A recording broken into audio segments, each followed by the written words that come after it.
Welcome back. Bulletin کا آغاز کریں اور آپ کو بتائیں پاکستان کے افغانستان میں چھپے دہشت گردوں پر کاری ضرب۔ افغان طالبان کی دہشت گردانہ کارروائیوں کے جواب میں پاکستان نے افغانستان میں مختلف مقامات پر دہشت گردوں کے 7 ٹھکانوں کو کامیابی سے نشانہ بنایا۔ 80 سے زائد خارجی مارے جانے کی تصدیق ہوئی۔ سیکیورٹی ذرائع کا کہنا ہے ننگرہار میں نیا مرکز نمبر 1 اور 2 خارجی اسلام اور خارجی ابراہیم مراکز کو نشانہ بنایا گیا۔ خوست میں خارجی فتنہ خوارج کے مولوی عباس مرکز کو نشانہ بنایا گیا۔ پختکا میں خارجی ملا رہبر اور خارجی مخلصیات کے ٹھکانوں پر حملے کیے گئے۔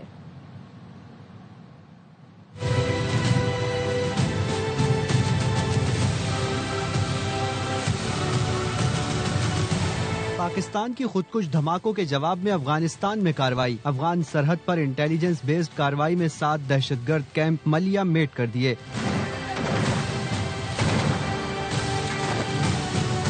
ذرائع کا کہنا ہے افغانستان کے صوبہ پختیکا، ننگرہار اور خوست میں دہشت گردوں کے ٹھکانوں پر حملے کیے گئے۔ کئی دہشت گرد ہلاک اور زخمی ہوئے۔ دہشت گردوں کے ٹھکانے بھی تباہ کر دیے گئے۔ سرحدی علاقے میں ISKP کے ٹھکانے ہدف تھے۔ کارروائی میں فتنہ خوارج اور اس کے اتحادیوں کو نشانہ بنایا گیا۔ پاکستان میں حالیہ خودکش دھماکوں سے متعلق شواہد موجود ہیں۔ اسلام آباد کی امام بارگاہ، باجوڑ اور بنوں میں دھماکے ہوئے۔ رمضان المبارک کے مقدس مہینے میں بنوں میں ایک اور واقعہ پیش آیا۔ حملوں کی ذمہ داری فتنہ خوارج اور اتحادیوں نے قبول کی۔ افغان طالبان حکومت پر بارہا زور دیا گیا کہ اپنی سرزمین استعمال نہ ہونے دے۔ افغان طالبان حکومت نے دہشت گردوں کے خلاف کوئی مؤثر اقدام نہیں کیا۔ توقع ہے افغان عبوری حکومت اپنی ذمہ داریاں پوری کرے گی۔ وزارت اطلاعات کا کہنا ہے پاکستان نے ہمیشہ خطے میں امن و استحکام قائم رکھنے کی کوشش کی۔ پاکستانی شہریوں کی حفاظت اور سلامتی ہماری اولین ترجیح ہے۔ بین الاقوامی برادری مثبت اور تعمیری کردار ادا کرے۔ بے گناہ شہریوں پر حملہ کرنے والوں سے کوئی رعایت نہیں ہوگی۔ اسپیکر قومی اسمبلی ایاز صادق کہتے ہیں قوم متحد ہے، خوارج کے خلاف جنگ میں بھی فتح یاب ہوں گے۔ افغانستان سے بارہا کہا اپنی سرزمین پاکستان کے خلاف دہشت گردی کے لیے استعمال نہ ہونے دے۔ افغانستان پاکستان کے تحفظات کا ازالہ کرنے سے انکاری ہے۔ جو دہشت گردی مسلط کی گئی اس کا ایک ہی حل ہے، جو پاکستان کے بچوں، عورتوں، نوجوانوں کے اوپر قتل و غارت کے حملے کرتے ہیں ان کے لیے کسی طرح کی رعایت نہیں ہوگی۔ ان کو منہ توڑ جواب دیا جائے گا۔ جو ہندوستان کے فنڈ کے اوپر یہ ملک میں بدامنی پیدا کرنے کی کوشش کر رہے ہیں، ہم انشاءاللہ اس میں بھی فتح یاب ہوں گے۔ وفاقی وزیر طارق فضل چودھری کہتے ہیں پاکستان کے خلاف سازشیں کرنے والوں کو واضح پیغام مل گیا، یہ سرزمین کمزور نہیں، یہ شہداء کے لہو سے مضبوط ہوئی ہے۔ افغانستان میں بھارتی سرپرستی میں فتنہ خوارج کے ٹھکانوں پر کارروائی کی گئی۔ پاک فضائیہ کی کارروائی معصوم جانوں کا بدلہ ہے جو دہشت گردی کی آگ میں جھونک دی گئی۔ ایکس پر ایک بیان میں طارق فضل چودھری نے کہا امن کے خواہاں ہیں مگر اپنی سرزمین، عوام اور وقار پر کوئی سمجھوتا نہیں کرتے۔ جو میلی آنکھ سے دیکھے گا وہ نیست و نابود کر دیا جائے گا۔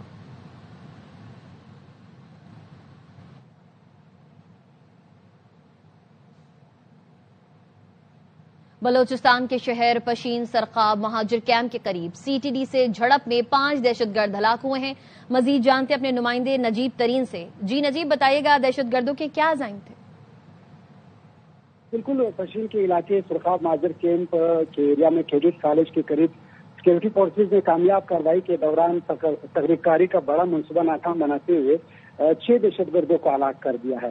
سیکورٹی فورسز کے مطابق دہشت گردوں کا یہ نیٹ ورک پاک افغان سرحد کے راستے پاکستان میں داخل ہوا، جس کی اطلاع انٹیلیجنس ویک کو موصول ہوئی، جس پر سیکورٹی فورسز نے دہشت گردوں کا تعاقب کیا۔ جیسے ہی دہشت گردوں کا گروہ پشین سرخاب مہاجر کیمپ کے قریب پہنچا تو سیکورٹی فورسز نے مؤثر انداز میں انہیں نشانہ بنایا، جس کے نتیجے میں 6 دہشت گردوں کو ہلاک کر دیا گیا۔ مارے جانے والے دہشت گردوں کے قبضے سے اسلحہ اور بارودی مواد بھی برآمد کر لیے گئے ہیں۔ نجیب اللہ ترین، دہشت گردوں کا تعلق کلادل تحریک طالبان سے ہے۔ جی ٹھیک ہے، نجیب اللہ ترین اپڈیٹ کرے تھے، شکریہ۔ بلوچستان کے شہر پشین سرخاب مہاجر کیمپ کے قریب CTD سے جھڑپ میں 5 دہشت گرد ہلاک ہو گئے ہیں۔ آپ کو اپڈیٹ کر رہے ہیں بلوچستان سے، جہاں پر پشین سرخاب مہاجر کیمپ کے قریب CTD سے جھڑپ میں 5 دہشت گردوں کو جہنم واصل کر دیا گیا ہے۔ ایران اور امریکہ کے درمیان جنگ کے خدشات، دوسرا امریکی بحری بیڑا جیرالڈ فورڈ بحیرہ روم پہنچ گیا۔ امریکہ نے اردن کے ایئر بیس پر بھی 60 لڑاکا طیارے پہنچا دیے۔ ایران نے امریکی جنگی جہازوں کا مقابلہ کرنے کے لیے مضبوط دفاعی نظام تیار کر لیا۔ ایرانی میڈیا نے بتایا دفاعی نظام میں مختلف قسم کے میزائل، ڈرونز، آبدوزیں اور بارودی سرنگیں شامل ہیں۔ ایران نے یورپی یونین کی بحری اور فضائی افواج کو دہشت گرد قرار دے دیا۔ ایران شاید ایٹم بم بنانے سے ایک ہفتہ دور ہے، لیکن امریکہ ایسا کبھی نہیں ہونے دے گا۔ امریکی نمائندہ خصوصی اسٹیو وٹکوف کا فاکس نیوز کو انٹرویو، کہا ایران 60% سے زیادہ افزودگی تک پہنچ چکا ہے۔ ایران کہتا ہے یورینیم کی افزودگی سویلین مقاصد کے لیے ہے۔ مذاکرات سے پہلے صدر ٹرمپ نے بتا دیا تھا یورینیم کی افزودگی ہماری ریڈ لائن ہے۔ صدر ٹرمپ اس بات پر حیران ہیں ایرانیوں نے شدید دباؤ کے باوجود ابھی تک ہتھیار کیوں نہیں ڈالے۔ غیر ملکی نیوز ایجنسی رائٹرز کا دعویٰ ہے ایران جلد نیوکلیئر پروپوزل بھیج دے تو امریکہ سے مذاکرات جمعے کو ہو سکتے ہیں۔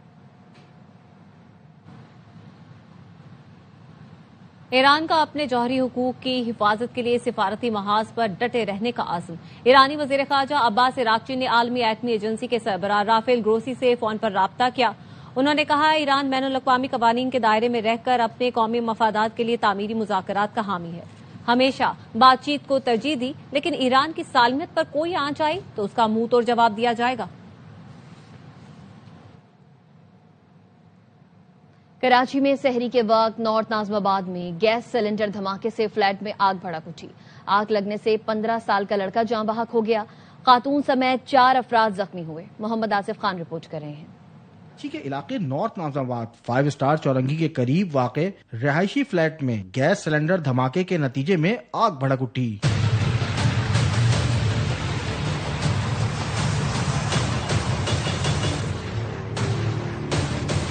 زوردار دھماکے کی آواز دور دور تک سنی گئی، جس کے بعد عمارت کی رہائشیوں میں خوف و ہراس پھیل گیا۔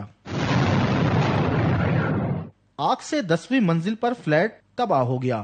افسوسناک واقعے میں 15 سالہ لڑکا جاں بحق اور 4 افراد زخمی ہوئے۔ اس سے پہلے تو جو فائر کو ہے اس کو کنٹرول کیا گیا، اس کے بعد پھر جو وہاں پہ جو زخمی تھے ان کو فوری ہاسپٹل شفٹ کیا گیا، اور اس پوری بلڈنگ میں جتنے لوگ تھے باقی فلورز پہ ان سب کو ریسکیو کیا گیا۔ لوگوں کو ایویکویٹ کریں، فرسٹ پرائرٹی ہماری یہی تھی۔ ابھی ہمارا کام یہ ہے کہ ہم یہ دیکھیں کہ بلڈنگ کے اسٹرکچر کو کتنا ڈیمیج ہوا ہے، اور اس کے بعد جب SBC ہمیں رپورٹ دے دے گی پھر ہم یہاں پہ فیملیز کو واپس الاؤ کر سکتے ہیں۔ ابھی ہم نے فیملیز کو باہر کارڈن آف کیا ہوا ہے۔ پولیس حکام کے مطابق سلنڈر دھماکے سے مجموعی طور پر 2 فلیٹس متاثر ہوئے، جبکہ تمام زخمیوں کو طبی امداد کے لیے اسپتال منتقل کر دیا گیا۔ کیمرامین یعقوب بلتی کے ساتھ Muhammad Asif Khan, ARY news, Karachi. Sindh assembly سے منظور قرارداد کاغذ کا ٹکڑا ہے۔ یہ قرارداد منظور کر کے آئین کو چیلنج کیا گیا۔ چیئرمین MQM پاکستان خالد مقبول صدیقی کی پریس کانفرنس، نئے صوبے کے لیے ریفرینڈم کرانے کا مطالبہ کر دیا۔ کہا 1970 کے بعد پاکستان میں کیا ظلم ہے؟ جس نے 180 سیٹیں لی وہ جیل میں، اور 80 سیٹوں والا وزیر اعظم۔ 70 کے الیکشن میں پیپلز پارٹی نے مشرقی پاکستان میں ایک نمائندہ بھی کھڑا نہیں کیا تھا۔ یہ سندھو دیش کا نعرہ نہیں تو اور کیا تھا؟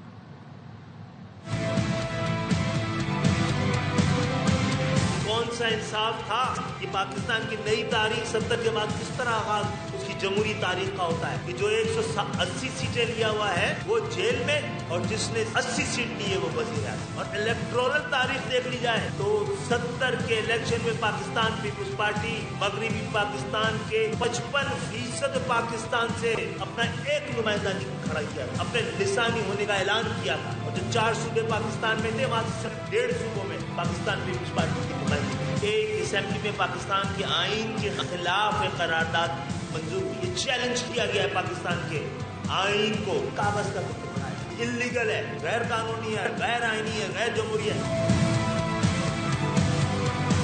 وہ ہے نا پہلے ریفرینڈم کرا دیجیے آپ سندھ کی شہری علاقوں۔ اگر عوام کہتی ہے کہ ہمیں نیا صوبہ چاہیے تو یہ غداری ہوگا۔ مردم شماری ٹھیک ہو گئی، صوبے کا مطالبہ شفٹ ہونے والا ہے، کوئی اور کر رہا ہوگا۔ رمضان تک دعاؤں میں لگیں گے، پھر دبا شروع کرو۔ آپ کو اتنے برے لگ رہے ہیں سندھ پولیس کا نام سندھی پولیس رکھتے ہیں، سیکریٹریٹ کا نام سندھی سیکریٹریٹ رکھتے ہیں۔ ہمارے ہوتے ہوئے سندھو دیش کا ہر خواب خاک ہوگا۔ کراچی آپ کے بغیر زندہ رہ سکتا، آپ کراچی کے بغیر نہیں رہ سکتے۔ ٹوٹ کمال ہے آپ کے لیے۔ خالد مقبول اور مصطفیٰ کمال کی پریس کانفرنس کم عملی اور آئین سے ناواقفیت ہے۔ دونوں رہنماؤں نے آئین و قانون کا مطالعہ نہیں کیا۔ سینئر صوبائی وزیر شرجیل انعام میمن کا MQM کی پریس کانفرنس پر رد عمل، کہا آئین کا مطالعہ کیا ہوتا تو خالد مقبول صدیقی مصطفیٰ کمال غیر ذمہ دارانہ بیانات سے گریز کرتے. دونوں رہنما وفاقی وزیر ہیں. ایسے بیانات سے سوال پیدا ہوتا ہے آیا یہ وفاقی حکومت کی پالیسی ہے؟ وفاقی حکومت دونوں وفاقی وزیر کے بیانات پر وضاحت کرے. دو وفاقی وزیر اتحادی سندھ حکومت کے خلاف پروپیگنڈا سازش میں کیوں مصروف ہیں؟ گورنر ہاؤس آئینی منصب کی علامت ہے. سیاسی مہاجرائی یا صوبائی حکومت کے خلاف سرگرمیوں کا مرکز نہیں بننا چاہیے. حکومت فوری وضاحت کرے اور ان تمام واقعات کے محرکات واضح کرے. موجودہ حالات میں وفاق اور صوبوں میں کشیدگی پیدا کرنا دانشمندی نہیں. بولیاں کروڑوں کی اور بینک اکاؤنٹ خالی. پاکستان سپر لیگ کی فرنچائز خریدنے والا گروپ دیوالیہ نکلا. اوزی گروپ نے پی ایس ایل شروع ہونے سے پہلے ہی سیالکوٹ اسٹالینز کو فروخت کر دیا. ذرائع کا کہنا ہے سیالکوٹ اسٹالینز کے 98% شیئرز اوزی گروپ نے سی ڈی وینچرز کو فروخت کر دیے. سی ڈی وینچرز کے گوہر شاہ نے 98% شیئرز اوزی گروپ سے خریدے ہیں. اوزی گروپ نے 1 ارب 85 کروڑ کی بولی دے کر سیالکوٹ کی فرنچائز حاصل کی تھی. بانی پی ٹی آئی کے طبی معائنے کے لیے تحریک انصاف سے نام مانگا گیا. بانی کے بھانجے کا نام دیا گیا جو عین وقت پر انکاری ہو گئے. اسپیکر قومی اسمبلی ایاز صادق کہتے ہیں chairman P T I barrister Gohar اور اسد کیسر سے بھی کہا وہ معائنے کے وقت ڈاکٹرز کے ساتھ رہیں لیکن انہوں نے انکار کر دیا. بانی کے بھانجے نے کیوں انکار کیا، ان کی کیا مجبوری تھی، پی ٹی آئی قیادت ہی بتا سکتی ہے. پیغام دیا محسن نقوی صاحب کا، بیرسٹر گوہر صاحب اور اسد کیسر صاحب تھے. آپ کی مرضی کے ڈاکٹر دے دیے گئے ہیں، اب کوئی فیملی کا ممبر بھی آپ دے دیں. ان کے بھانجے کا نام دیا گیا، جب وقت آیا جانے کا تو انہوں نے کہا وہ نہیں جائیں گے. ہم نے کہا کہ گوہر صاحب آپ یا کوئی اور ساتھ وہاں چلے جائیں، ڈاکٹروں کے سامنے آپ کی بھی تسلی ہو جائے. انہوں نے سوچا، جب 1 گھنٹہ رہ گیا پھر فون آیا. گوہر صاحب نے اپنی مجبوری کا اظہار کیا. کیا مجبوری تھی یہ بیرسٹر گوہر صاحب آپ کو بتا سکتے ہیں. وہ یہ کہتے تھے کہ ان کو الشفا 1 ہفتے کے لیے شفٹ کر دیں. اگر ڈاکٹر کہے گا تو شفٹ کرے، ڈاکٹر کہے گا مہینے کے لیے شفٹ کر دیں، مہینے کے لیے شفٹ ہو جائے گا. ڈاکٹر کہتا ہے کوئی فکر کی بات نہیں ہے، سب کچھ کنٹرول میں ہے. بیرسٹر گوہر نے علیمہ خانم کے پارٹی چیئرمین شپ مانگنے یا خود چیئرپرسن بننے کی افواہوں کی تردید کر دی. بیرسٹر گوہر نے کہا علیمہ خانم نے انہیں کبھی چیئرمین شپ سے مستعفی ہونے کا پیغام نہیں بھیجا، کبھی ایسا تاثر نہیں دیا وہ پارٹی چیئرپرسن بننے کی خواہش مند ہے. علیمہ خانم نے چیئرمین شپ کے معاملے میں کبھی مداخلت بھی نہیں کی. بیرسٹر گوہر نے کہا شیر افضل مروت کی گفتگو سے مایوسی ہوئی، ان سے وعدہ لیا تھا وہ متنازع گفتگو نہیں کریں گے. یہ کوئی طریقہ نہیں کہ ٹی وی پر بیٹھ کر کسی بھی شخصیت پر حملہ کیا جائے. سب سے درخواست ہے مزید متنازع گفتگو سے اجتناب کیا جائے. حکمرانوں کی عیاشیاں ختم ہی نہیں ہو رہی. وزیر اعلیٰ پنجاب نے 11 ارب کا طیارہ خرید لیا. امیر جماعت اسلامی حافظ نعیم الرحمان کہتے ہیں پنجاب میں ترقی نہیں، ٹیکس کے پیسوں سے اشتہارات چل رہے ہیں. سب سے زیادہ غربت میں اضافہ پنجاب میں ہے. 1 کروڑ بچے اسکول نہیں جاتے. ہماری وزیر اعلیٰ صاحبہ نے 11 ارب روپے کا ایک طیارہ 17 سیٹر خریدا. کہاں کا انصاف ہے؟ ان کی عیاشیاں ختم ہی نہیں ہوتی ہیں. سب سے زیادہ غربت میں اضافہ پنجاب میں ہوا ہے. پنجاب میں 1 کروڑ بچے آؤٹ آف اسکول ہیں، انہیں اسکول نہیں میسر آ رہا. اختیارات دیتے نہیں ہیں، مقامی حکومتوں کا نظام نہیں بناتے. جینوئن لیڈرشپ نیچے سے ابھرتی ہے لیکن جن کو خاندان کی سیاست کرنی ہوتی ہے وہ جینوئن لیڈرشپ کو آگے نہیں بڑھنے دیتے. وہ مقامی حکومتوں کو بااختیار نہیں بناتے، انتخابی نہیں کراتے. بظاہر تاثر یہ ملے گا آپ کو کہ یہاں دودھ شہد کی نہریں میں کمپیریزن دوسرے صوبوں سے کرتے ہیں. بھائی دوسرے صوبوں سے کمپیریزن نہیں بنتا، آپ کے وسائل سے آپ کا کمپیریزن ہے. ٹیلی کام صارفین سے غیر مجاز کٹوتیوں اور اضافی چارجز کی وصولی کا سخت نوٹس. پاکستان ٹیلی کمیونیکیشن اتھارٹی نے واضح کیا ہے کہ موبائل ٹیرف میں رد و بدل سے قبل پیشگی منظوری لازمی ہے. سروس کے معیار پر سمجھوتہ برداشت نہیں کیا جائے گا. ویلیو ایڈڈ سروسز کے لیے صارفین کی واضح اجازت لازمی ہے. صارفین کے حقوق کا تحفظ اولین ترجیح ہے. پی ٹی اے نے ٹیلی کام آپریٹرز کو شفاف چارجنگ سسٹم اپنانے کی ہدایت کی. موبائل سروسز بہتر بنانے کے لیے اسپیکٹرم نیٹ ورک سرمایہ کاری پر توجہ دیں. ماہ سیام میں بھی پانی کا سنگین بحران. کراچی کے علاقے گولی مار کے مکین مہنگے داموں پانی خریدنے پر مجبور ہیں. رپورٹ کر رہی ہیں روحا فاطمہ.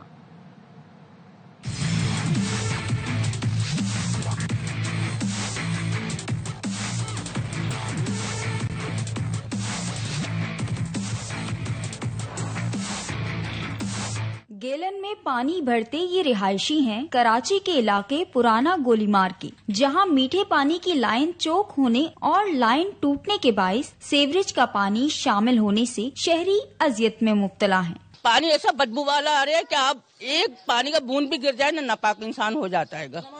نماز کیسے پڑھیں گے؟ اب دیکھیں روزہ نماز کس طرح کریں گے ہم لوگ؟ پانی جو ہے نا ہم لوگ خرید کے پیتے ہیں، پانی گندا اتنا آتا ہے، بدبو والا آتا ہے۔ مکینوں کا کہنا ہے کہ ماہ رمضان میں بھی پانی خرید کر گزارا کرنا پڑ رہا ہے۔ میرا بچہ ایک کمانے والا، ہم کھائیں گے یا پانی پیئیں گے یا گیس ڈلوائیں گے، کیا کریں ہم لوگ؟ بدبودار اور گندا پانی استعمال کرنے سے علاقہ مکین جلد کی بیماریوں میں مبتلا ہو رہے ہیں۔ مکینوں نے متعلقہ حکام سے فوری نوٹس لینے اور پانی کی لائنوں کی مرمت کا مطالبہ کیا ہے۔ کیمرامین نعمان شیخ کے ساتھ Roha Fatima, ARY news Karachi. Governor Kamran Tessori کہتے ہیں لوگ کہتے ہیں سندھ تقسیم کر رہا ہوں، ہاں تقسیم کر رہا ہوں، لیکن میں لیپ ٹاپ، سلائی مشینیں، عمرے کے ٹکٹ تقسیم کر رہا ہوں۔ قادر مکسی کا کسی نے بٹن آن کر دیا ہے، ان کے گھر میں کوئی اہمیت نہیں۔ گورنر ہاؤس آئیں، پکوڑے سموسے کھلاؤں گا۔ ڈاکٹر فاروق ستار نے کہا ریفرینڈم کرا دیں، کراچی کے شہری کیا چاہتے ہیں؟ لاہور کہاں سے کہاں چلا گیا، ہم کراچی کو کراچی ضرور بنائیں گے۔